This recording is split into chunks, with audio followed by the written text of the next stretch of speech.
अब अंतकाल के चिंतन के अनुसार गति बताते हैं।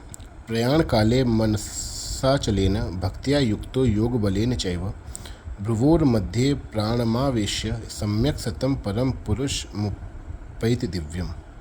वह भक्ति युक्त मनुष्य अंत समय में अचल मन से और योग बल के द्वारा भ्रकुटी के मध्य में प्राणों को अच्छी तरह से प्रविष्ट करके शरीर छोड़ने पर उस परम दिव्य पुरुष को ही प्राप्त होता है।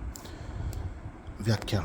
प्रयाण काले मनसाचलेन सतम परम पुरुष मुपैति दिव्यम। यहाँ भक्ति नाम प्रियता का है, क्योंकि उस तत्व में प्रियता आकर्षण होने से ही मन अचल होता है। वह भक्ति अर्थात प्रियता स्वयं से ही होती है, मन बुद्धि आदि से नहीं। अंतकाल में कवि पुराण अनुशासित आदि विशेषणों से पीछे के श्लोक में कहे हुए सगुण निराकार परमात्मा में भक्ति युक्त मनुष्य का मन स्थिर हो जाना अर्थात सगुण निराकार स्वरूप में आदर पूर्वक दृढ़ हो जाना ही मन का अचल होना है। पहले प्राणायाम के द्वारा प्राणों को रोकने का जो अधिकार प्राप्त किया है उसका नाम योग बल है। उस योग बल के द्वारा दोनों भ्रुवों के मध्य भाग में स्थित जो द्विदल चक्र है उसमें स्थित सुषुम्ना नाड़ी में प्राणों का अच्छी तरह प्रवेश करके वह शरीर छोड़कर 10वें द्वार से होकर दिव्य परम पुरुष को प्राप्त हो जाता है। तम परम पुरुष मुपैति दिव्यम पदों का तात्पर्य है कि जिस परमात्म तत्व का पीछे के 9वें श्लोक में वर्णन हुआ है उसी दिव्य परम सगुण निराकार परमात्मा को वह प्राप्त हो जाता है। 8वें श्लोक में जो बात कही गई थी उसी को 9वें और 10वें श्लोक में विस्तार से कहकर इन तीनों श्लोकों के प्रकरण का उपसंहार किया गया है। इस प्रकरण में सगुण निराकार परमात्मा की उपासना का वर्णन है। इस उपासना में अभ्यास की आवश्यकता है। प्राणायाम पूर्वक मन को उस परमात्मा में लगाने का नाम अभ्यास है। यह अभ्यास अणिमा महिमा आदि सिद्धि प्राप्त करने के लिए नहीं है, प्रत्युत केवल परमात्म तत्व को प्राप्त करने के लिए है।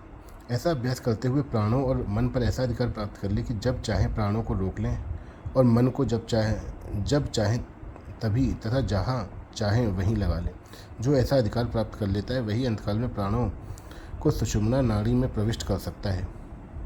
कारण कि जब अभ्यास काल में भी मन को संसार से हटाकर परमात्मा में लगाने में साधक को कठिनता का असमर्थता का अनुभव होता है, तब अंतकाल जैसे कठिन समय में मन को लगाना साधारण आदमी का काम नहीं है। जिसके पास पहले से योग बल है वही अंत समय में मन को परमात्मा में लगा सकता है और प्राणों को सुषुम्ना नाड़ी में प्रवेश करा सकता है। साधक पहले निश्चय कर ले कि अज्ञान से अत्यंत परे सबसे अतीत जो परमात्म तत्व है वह सबका प्रकाशक, सबका आधार और सबको सत्ता स्फूर्ति देने वाला निर्विकार तत्व है। उस तत्व में ही प्रियता होनी चाहिए, मन का आकर्षण होना चाहिए, फिर उसमें स्वाभाविक मन लगेगा। परिशिष्ट भाव। भक्त्या युक्त का तात्पर्य है कि संसार की आसक्ति मिट जाने से उस साधक का एक परमात्मा में ही आकर्षण रहता है, अन्य में आकर्षण नहीं रहता। संसारी मनुष्य तो अपरा में आकृष्ट रहते हैं, पर जो अपरा को छोड़कर भगवान में आकृष्ट हो जाता है वह भक्त हो जाता है। संसारी मनुष्य शरीर संसार में आसक्त होने से विभक्त अर्थात भगवान से अलग हो जाते हैं, पर भगवान में लगा हुआ साधक विभक्त नहीं रहता, प्रत्युत भक्त अर्थात भगवान से एक अभिन्न हो जाता है। योग बलीन कहने का तात्पर्य है कि पहले किए हुए योग अभ्यास के कारण अंत समय में होने वाली अशक्त अवस्था उसको बाधा नहीं पहुंचा सकती, उसमें कोई विकार पैदा नहीं कर सकती। प्राणायाम आदि का बल योग बल है। अब भगवान आगे के श्लोक में निर्गुण निराकार की प्राप्ति के उपाय का उपक्रम करते हैं। यदक्षरम वेद विदो वदन्ति विशन्ति यद्यतयो वीतरागः यदिक्षन्तो ब्रह्मचर्यं चरन्ति तत्ते पदम संग्रहेण प्रवक्ष्ये। वेदवेत्ता लोग जिसको अक्षर कहते हैं, वीतराग यति जिसको प्राप्त करते हैं और साधक जिसकी प्राप्ति की इच्छा करते हुए ब्रह्मचर्य का पालन करते हैं, वह पद मैं तेरे लिए संक्षेप से कहूँगा। व्याख्या। 7वें अध्याय के 29वें श्लोक में जो निर्गुण निराकार परमात्मा का वर्णन हुआ था उसी को यहाँ 11वें, 12वें और 13वें श्लोक में विस्तार से कहा गया है। यदक्षरम वेद विदो वदन्ति, वेदों को जानने वाला मनुष्य पुरुष जिसको अक्षर निर्गुण निराकार कहते हैं, जिसका कभी नाश नहीं होता, जो सदा सर्वदा एक रूप एक रस रहता है और जिसको इसी अध्याय के 3वें श्लोक में अक्षरम ब्रह्म परमम कहा गया है, उसी निर्गुण निराकार तत्व का यहाँ अक्षर नाम से वर्णन हुआ है। विशन्ति यद्यतयो वीतरागः, जिसके अंतःकरण में राग का अत्यंत अभाव हो गया है, अतः जिनका अंतःकरण महान निर्मल है और जिनके हृदय में सर्वोपरि अद्वितीय परम तत्व को पाने की उत्कट लगन लगी है, ऐसे ही प्रयत्नशील यति महापुरुष उस तत्व में प्रवेश करते हैं, उसको प्राप्त करते हैं।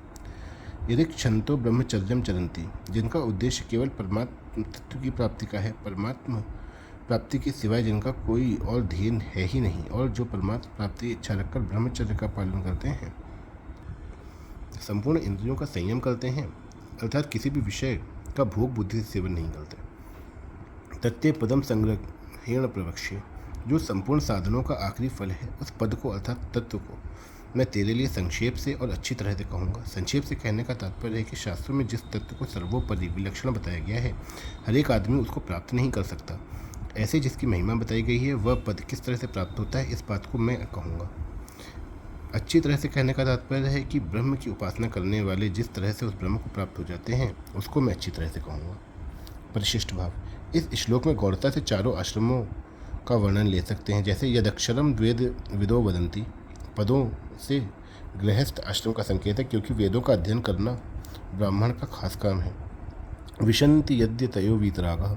पदों से संन्यास और वानप्रस्थ आश्रम का संकेत है। यदि क्षंतो ब्रह्मचर्यम चरन्ति। पदों से ब्रह्मचर्य श्रम का संकेत है।